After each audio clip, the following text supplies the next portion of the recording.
Are you looking for a beer that satisfies your thirst and love of country? Armed Forces Brewing Company brews beer for patriots. Celebrate freedom with every sip. Armed Forces Brewing Company. Freedom never tasted so good. Jeremy, great game tonight. You did just about everything you wanted to do. Probably the only blemish against you guys was 120 yards and penalties, but everything else looked pretty sharp on the offense and defensive side of the ball.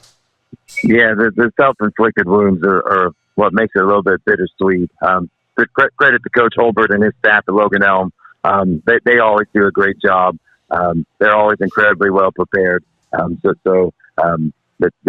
made us adjust a couple things early on. They were showing us some fronts defensively that we hadn't seen, and then on offense, they were doing a couple things that made us adjust what we were trying to do defensively. So I think once we made those adjustments, we were able to kind of get rolling a little bit. But like you said, the self-inflicted wounds are awfully costly. That's something we're gonna have to clean up quick, or the playoffs will be over just as quick as they start. Coach, Logan Elm did show that they could run the ball at times against you, but it was kind of like that rubber band defense. It stretched, but for the most part, it did not break. You stopped them when you had to. Sure, 23 is a stud. I mean, he came into the game with over 1,000 yards rushing in the first 6 games. So we knew that he was a heck of a football player. And like I said, Coach Holbert and his guys do a great job getting those guys ready to go. So we that was one of the things we had to adjust to, because what they were doing, they hadn't really shown. So we had to come out of some of our calls defensively that we were originally planning on using. Coach, I noticed in the game tonight, and a lot of people don't talk about this, especially in high school sport, but with a kicker that you have, with a punter that you have, how important is that in the special teams to know that, for the most part, your teams are going to defensively be ready to make the offense run the distance of the field? I think it's huge.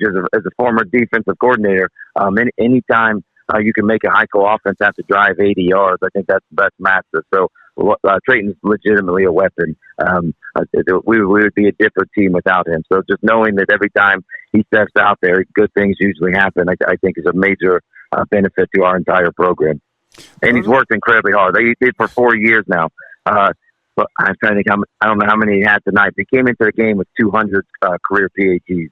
So whatever he added to that tonight, I mean, that's by far our school record. Wow, that's great. Hey, one of the things I wanted to talk about a little bit was your quarterback tonight, from what we saw at the Chillicothe game, more of a throwing game. This time, not only did he run the ball a little bit more, but he came up with some big runs, a touchdown run. There was a 3rd and 15. He was able to get around the left corner and keep that drive alive. Is that something that you've really initiated now into the offense?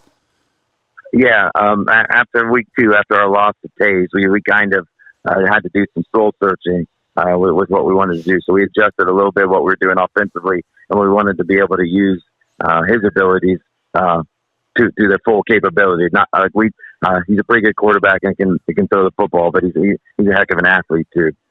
Jeremy, congratulations on a big win, sole possession of first place in the Mid-State League, but I know your memory goes back to last year. You were in the same boat, and that Hamilton Township Club stumped you up, but that's down the road. Good luck in the next few weeks. Sure. Thank you very much. I appreciate it.